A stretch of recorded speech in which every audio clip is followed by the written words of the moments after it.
کہ عدالت پہ ججوں کی پابندیاں ہوں اور ان حالات میں وہ ملک اپنے آپ کو سنبھالا دے یا ناممکن ہو. پاکستان کے آئین کے نگہبانوں کی حیثیت سے نگہبان اس معنی میں ہمیں کم سے کم مجھے تو 5 دفعہ اسمبلی میں بار بار ہم سے حلف کیا گیا ہے کہ ملک کے آئین کا دفاع کرنا ہے اور اس کا ساتھ دینا ہے.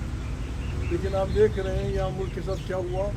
ان حالات میں ہماری حکمران اتنے پاگل ہو گئے ہیں کہ ہمسائے افغانستان کے ساتھ جہازوں کی بمباری تک بات پہنچ گئی. ان حالات میں ان لوگوں کے لیے چپ رہنا، چاہے وہ جرنلسٹ ہوں، چاہے وہ جج ہوں، چاہے وہ کسی بھی ادارے کے میں کام کرتے ہوں، کہ ہم چپ رہیں اور ان یار لوگوں کو پاکستان کے حوالے چھوڑ دیں. بالکل ایک مجرمانہ خاموشی ہوگی. ہم اس لیے آپ کو آج تکلیف دی. پشتوں میں کہاوت ہے کہ غریب ملا کے اذان پہ کوئی روزہ نہیں کھولتا.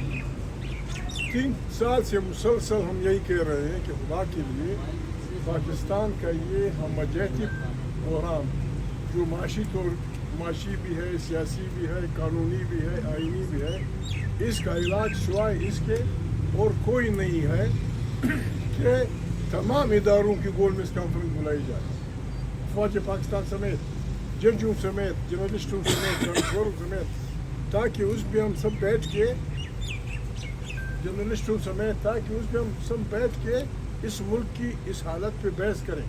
کوئی ہماری بات نہ مانے لیکن کم سے کم 3 دن تک اس پہ بحث ہو تاکہ ہم اس ملک کو اس طرح سے نجات دلا دیں. افغانستان کے ساتھ بمباری دنیا کو پتہ ہے، آپ کو بھی پتہ ہے. دنیا کے ممالک ہمارے اس خطے کو ان قدرتی نعمتوں کی وجہ سے جو ہمارے خطے میں ہیں، جو ہمارے ملک میں ہے، خاص کر پشتون وطن میں ہے اور افغانستان میں ہے، ان کی وجہ سے وہ کسی صورت یا ہمیں امن نہیں دیں گے. بربادی میں ان کا فائدہ ہے. تو اس لحاظ سے ہمارا یہ فرض بنتا ہے، سارے ہمسایہ ممالک کا فرض بنتا ہے کہ ہم بیٹھ کے کوشش کریں کہ اس خطے کو ان مست سانڈوں کا میدان جنگ نہ بننے دیں. ہماری خوش قسمتی ہے کہ ایک بہت بڑی موجودہ طاقتوں میں بہت بڑی طاقت چائنا ہمارا ہمسایہ بھی ہے اور ہمارا بہت نزدیکی دوست بھی ہے. اس کے افغانستان کے ساتھ بھی اچھے تعلقات ہیں. ایک طریقہ یہ ہو سکتا ہے کہ چائنا کی امداد سے، چائنا کے کہنے پہ ہم افغانستان اور اس کے تمام ہمسایوں کی، جس میں ہم شامل ہیں، ایران، پاکستان، ازبکستان، ترکمنستان، تاجکستان، جو بھی ہمارے چائنا، ہم سب مل کے ایک کانفرنس بلائیں اور اگر ممکن ہو، پرواہ نہیں ہے، اگر ممکن ہو ہم روس اور انڈیا کو بھی جو اس خطے کے ممالک ہیں ان کو بھی دعوت دیں اور ہم بیٹھیں کہ کس طرح سے اس خطے کو جنگ کے میدان سے بچایا جائے. اور امریکیوں سے یا یورپ کے لوگوں سے ہم ریکویسٹ کریں کہ بھائی افغانستان کو کشمکش کا میدان بنانے کی بجائے اسے امن و ترقی کا میدان بنائیں. آئیں انویسٹمنٹ کریں.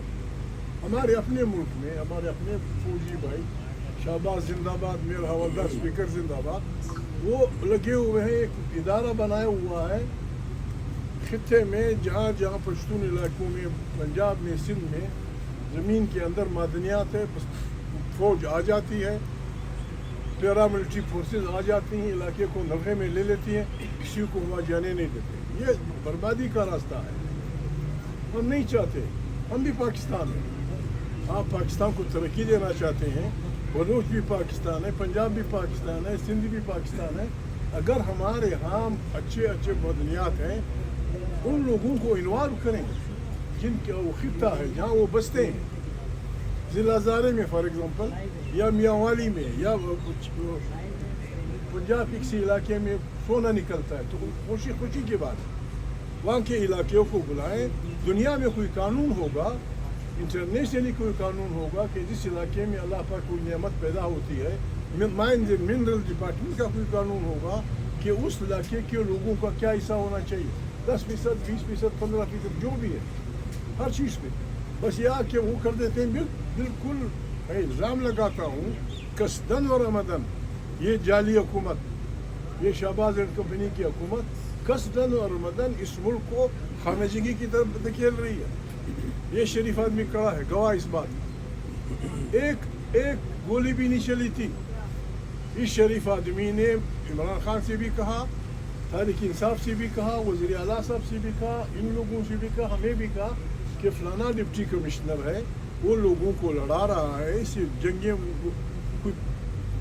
10-15 کنال زمین کا دعویٰ ہے, کسی نے کوئی بات نہیں سنی. 150 آدمی مارے گئے. یہ پارلیمنٹ اور ہمارا حوالدار اسپیکر اس پہ خاموش. 26 نومبر کو یہاں انسانوں پہ گولیاں چلائی گئی, سب کی گولیاں سر میں لگی, سب کی. اس طرح میدان جنگ میں لوگوں کو باتیں, سب کی سر میں گولیاں لگی. پارلیمنٹ اس پہ خاموش. ان حالات میں ہمارے اگر آزاد پارلیمنٹ ہوتی ہم آپ کو تکلیف نہ دیتے, اگر ایک جمہوری پارلیمنٹ ہوتی ہم کو تکلیف نہ دیتے. لیکن ہم مجبور ہیں, آپ کے ذریعے ہم دنیا کو, آپ کے ذریعے پاکستان کے عوام کو بتانا چاہتے ہیں اس بلا سے. شہباز تو میرا دوست رہا ہے. شہباز تو جب مشرف وزیر اعظم وہ تھا, مسئلہ ایڈمنسٹریٹر تھا, بھی یہ تیار تھا وزیر اعظم بننے کے لیے, بالکل تیار تھا. خدا ہمت دے بخشے نواز شریف کو, اس نے ہمت کی اسے جانے نہیں دیا.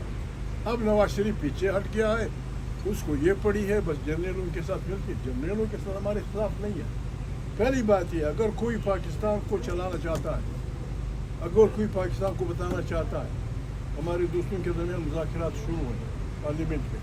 پارلیمنٹ کا نقطہ یہ ہونا چاہیے, مذاکرات کا نقطہ یہ ہونا چاہیے جس طرح عمران خان نے اپنی پارٹی سے کہا ہے کہ فلانا 26 نومبر اور 9 مئی اس پہ جوڈیشل کمیشن بنایا جائے, اس کی تحقیقات کی جائے. یعنی ہم لوگ, ہم سے میرے مراد شہباز, ہم سے میرے مراد ہمارے ملٹری کے لوگ, ہم کیوں اپنے ججوں سے نالا ہیں یا گھبرائے ہوئے ہیں, ہم کیوں نہیں بناتے؟ اور یہ جو فوجی عدالتوں میں جو کچھ ہو رہا ہے, خدا گواہ ہے, نہیں انہوں نے مجھے کہا, نہ کسی نے مجھے کہا, یہ جو فوجی عدالتوں میں عام انسانوں کی ٹرائلز ہو رہی ہیں, بھائی کوئی یہاں ماشاءاللہ لگا ہے یا کوئی کسی ملک کی حملہ کر دیا ہے, کیا ہوا ہے, کیوں؟ ہماری عدالتیں ہیں. اور جب ایک پارٹی کا لیڈر خود کہتا ہے, زیر حراست ہے, کہ بھائی ججوں کے ذریعے 9 مئی اور 26 کی تحقیقات کرو, جو چور کی سزا وہ ہماری طرح. لوگوں کو ابھی میں نے کبھی دنیا میں ایسے ملک نہیں دیکھا جو اپنے لوگوں کے جذبہ حریت کو کوٹے, جذبہ حریت کو ڈنڈے مار کے خراب کرے. پرسوں سزا دی, کل بیان تھا کہ جی فلانوں نے معافی کی درخواست کر دی, ہمیں معاف کر.